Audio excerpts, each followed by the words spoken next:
Masani, absen 32. Perkenalkan, nama saya Hana Dwi Fatia, nomor absen 6. Perkenalkan, nama saya Nika Derek Ferana Vega, absen 22.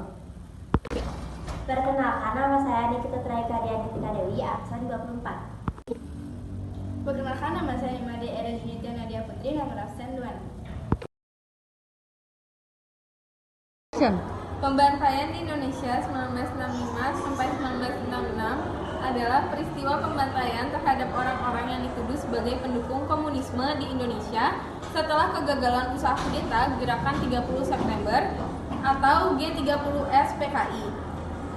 Pembantaian ini menyasar anggota dan simpatisan PKI, anggota Gerwani, Abangan Jawa, dan orang Indonesia yang keturunan Tionghoa. Partai Komunis Indonesia pernah menjadi partai komunis terbesar ketiga di dunia.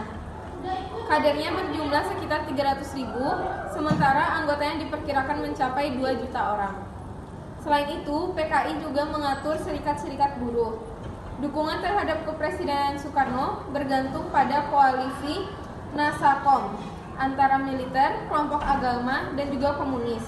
Perkembangan pengaruh dan kemiliteran PKI serta dukungan Soekarno terhadap partai tersebut menumbuhkan kekhawatiran pada kelompok muslim dan juga militer. Ketegangan mulai menyelimuti perpolitikan Indonesia pada awal dan pertengahan tahun 1960-an. Upaya PKI untuk mempercepat reformasi, menggusarkan tuan-tuan tanah, dan mengancam posisi sosial para kiai.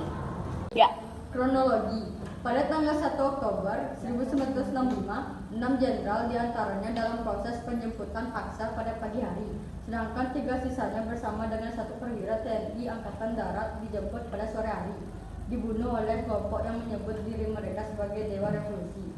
Fakta sejarah mengatakan aksi penjemputan paksa dilakukan pada pukul 4 pagi, setelah 6 jenderal dan 1 perwira TNI Angkatan Darat menjadi korbannya dalam aksi pembunuhan ini. Hal ini memicu kemarahan bangsa Indonesia.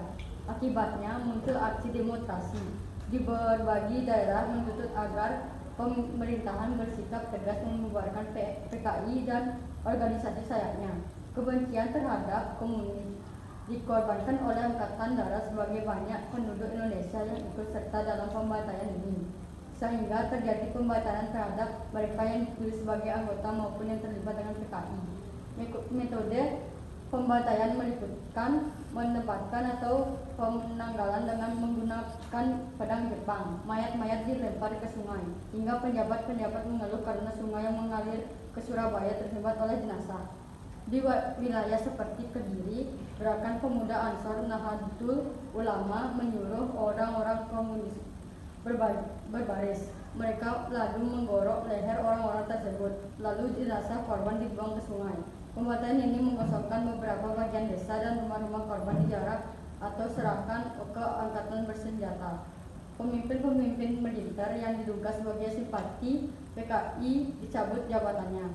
Majelis Permusyawaratan Rakyat sementara dan kabinet 100 menteri dibersihkan dari pendukung-pendukung Soekarno, sehingga Soeharto mengambil alih kekuasaan angkatan bersenjata yang dilakukan atas inisiatif sendiri tanpa berkoordinasi dengan Presiden Soekarno. Selaku pemangku jabatan Panglima tertinggi menurut undang-undang dalam struktur komando di tubuh APRI. Pada 2 Oktober, ia mengendalikan ibu kota dan mengumumkan bahwa upaya kudeta telah gagal. Pada tanggal 5 Oktober, para jenderal-jenderal tewas dimakamkan. Setelah itu, ada pun dampak dari pembantaian massal di Indonesia. Dampak dari pembantaian massal tersebut adalah dari berbagai temuan tentang peristiwa 1 Oktober 1965 dan genosida 1965 sampai 1966, ternyata skala peristiwa serta dampaknya jauh lebih besar dari yang pernah diduga. Tak hanya itu, menghilangkan nyawa dari 6 perwira dan 1 perwira TNI AD, tapi juga menyebabkan tewasnya ratusan ribu anggota dan simpatisan PKI. Puluhan ribu orang ditahan tanpa pengadilan. Banyak keluarga tercerai-berai, kehilangan kesempatan membesarkan anak-anak mereka secara layak, dan banyak pemuda kehilangan kesempatan memainkan peranan penting di masa depannya. Setelah dampak yang ditimbulkan, ada juga cara mengatasi dan strategi dari pembantaian massal di tahun 1965. Di awal era reformasi, upaya untuk menguak kebenaran dan keadilan terkait pelanggaran hak asasi manusia pada masa lalu sebenarnya sudah mulai mendapatkan titik terang. Majelis Permusyawaratan Rakyat dalam ketetapan MPR RI nomor 5/MPR 2000 menegaskan pentingnya dibentuk sebuah komisi kebenaran dan rekonsiliasi guna tercapainya maslahat nasional. Komisi Kebenaran dan Rekonsiliasi atau KKR memperkenalkan pendekatan non-legal ke dalam Undang-Undang Pengadilan HAM agar menjadi harapan yang cerah bagi para korban pelanggaran HAM di masa lalu, khususnya para korban tragedi 1965 agar mendapatkan keadilan.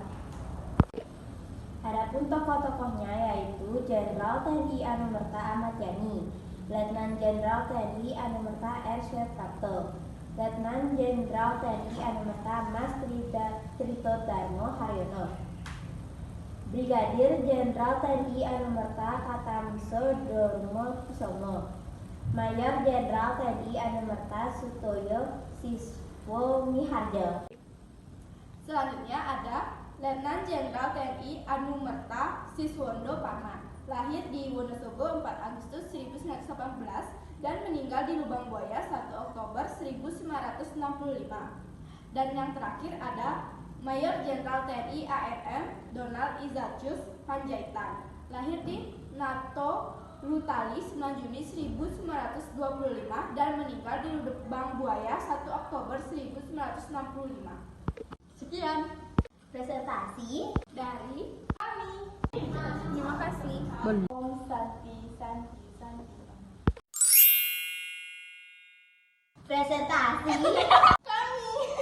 Raja Letnan Jenderal TNI Anumerta Letnan Jenderal TNI Letnan Jenderal TNI Anumerta 2,000 years later. Letnan Jenderal Letnan Jenderal Belum. Ulang lagi.